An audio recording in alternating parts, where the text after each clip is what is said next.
Sache donc en ce jour et retiens dans ton cœur que l'Éternel est Dieu, en haut dans les ciels et en bas sur la terre, qu'il n'y en a point d'autre, et observe ses lois et ses commandements que je te prescris aujourd'hui, afin que tu sois heureux, toi et tes enfants après toi, et que tu prolonges désormais tes jours dans le pays que l'Éternel, ton Dieu, te donne.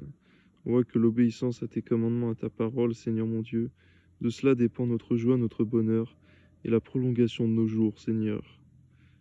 Amen.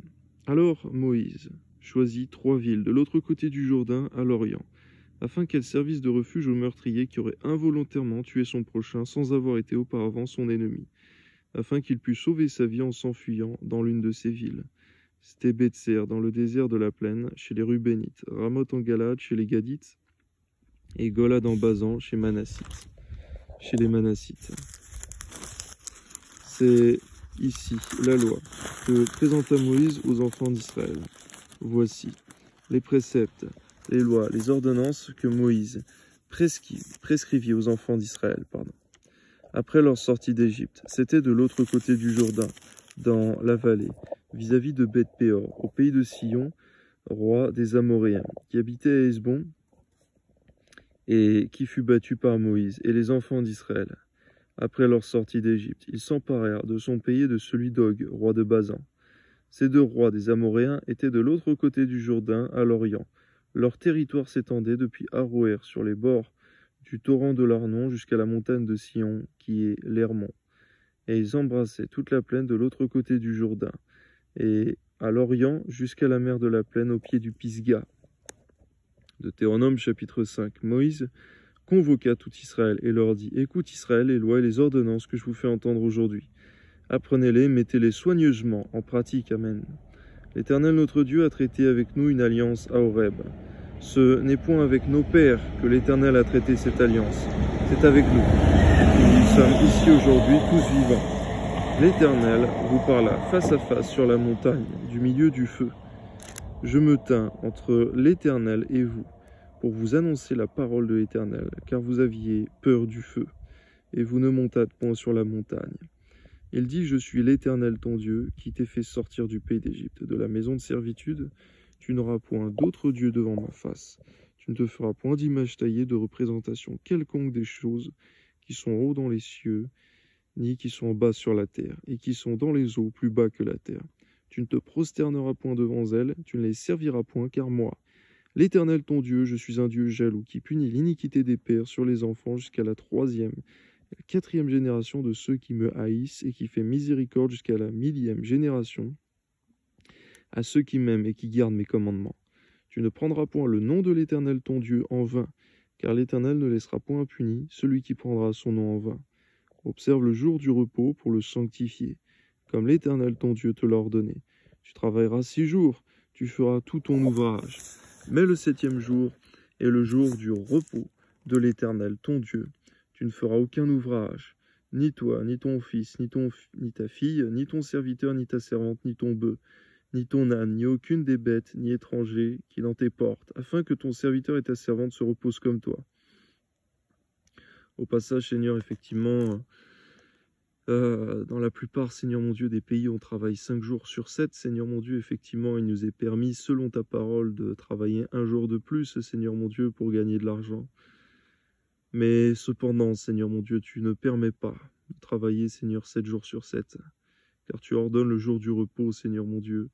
Car un homme qui n'est pas reposé, Seigneur mon Dieu, se conduit malheureusement comme Ésaü, qui, lorsqu'il était fatigué en revenant des champs, a vendu, Seigneur mon Dieu, son droit d'aînesse pour de la nourriture, Seigneur mon Dieu. Il a fait une erreur, Seigneur mon Dieu, qu'il a regretté toute sa vie.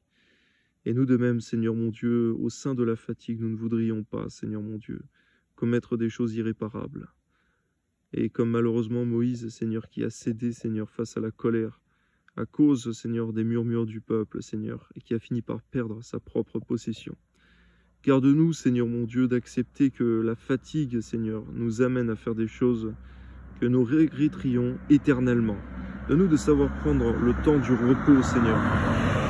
Car il y a un temps pour tout sous le soleil, Seigneur. Et si toi, Seigneur, qui as créé toutes choses, tu t'es reposé le 7e jour, Seigneur, depuis la création, tu nous ordonnes de faire pareillement, Seigneur. Que ton nom soit béni, Seigneur. Donne-nous d'avoir de l'équilibre, Seigneur. et du bon sens en toutes choses. Amen. Tu te souviendras que tu as été esclave au pays d'Égypte, que l'Éternel ton Dieu t'en a fait sortir à main forte et à bras étendus.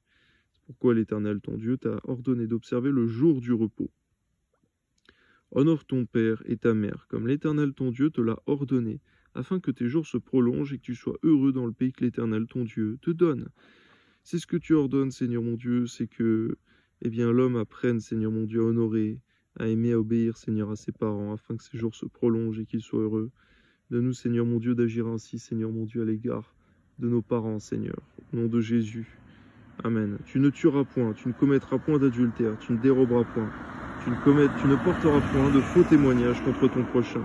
Tu ne convoiteras point la femme de ton prochain, tu ne désireras point la maison de ton prochain, ni son champ, ni son serviteur, ni sa servante, ni son bœuf, ni son âne, ni aucune chose qui appartienne à ton prochain.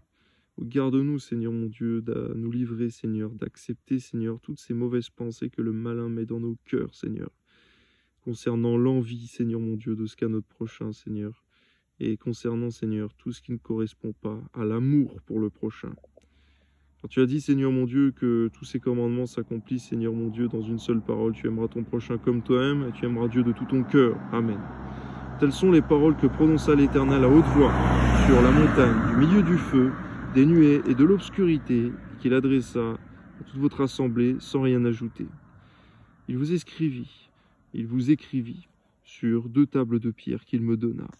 Lorsque vous eûtes entendu la voix du milieu des ténèbres, et tandis que la montagne était tout en feu, vos chefs de tribus et vos anciens s'approchèrent tous de moi, et vous dites, voici, l'Éternel notre Dieu nous a montré sa gloire et sa grandeur, et nous avons entendu sa voix du milieu du feu. Aujourd'hui, nous avons vu que l'Éternel a parlé à des hommes, et qui sont demeurés vivants.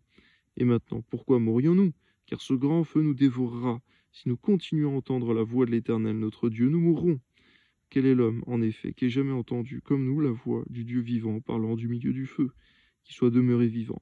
Approche-toi et écoute tout ce que dira l'Éternel, notre Dieu, et tu nous rapporteras toi-même ce que te dira l'Éternel, notre Dieu. Nous l'écouterons et nous le ferons. Garde-nous, Seigneur, comme les Israélites à ce moment-là, de fuir la relation avec Dieu. Car c'est ce que, Seigneur, c'est ce dont nous avons besoin. C'est ce que Moïse avait, Seigneur, une relation intime avec toi, Seigneur mon Dieu, une relation personnelle avec toi.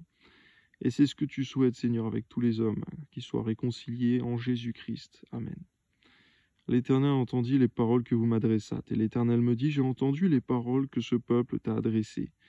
Tout ce qu'ils t'ont dit est bien. Oh, s'ils avaient toujours ce même cœur pour me craindre et pour observer tous mes commandements, afin qu'ils fussent heureux à jamais, eux et leurs enfants. Seigneur, on voit que effectivement c'était le seul moment, Seigneur, où la crainte de Dieu était dans leur cœur, Seigneur, parce que tu t'étais manifesté avec puissance au milieu d'eux. Et même c'était trop fort pour eux, Seigneur mon Dieu, que tu leur parles directement. Toi soit la gloire, Seigneur mon Dieu, mais ce n'était pas trop dur pour Moïse, Seigneur, Moïse étant consacré. À toi soit la gloire, Seigneur. De nous véritablement, Seigneur mon Dieu. Parce que tu as dit, Seigneur, que nous sommes approchés du Dieu vivant. Que ton nom soit élevé, Seigneur. À toi soit la gloire. Donne-nous, Seigneur, véritablement, d'avoir une relation de plus en plus profonde, Seigneur mon Dieu, avec toi. Toi soit la gloire. Amen.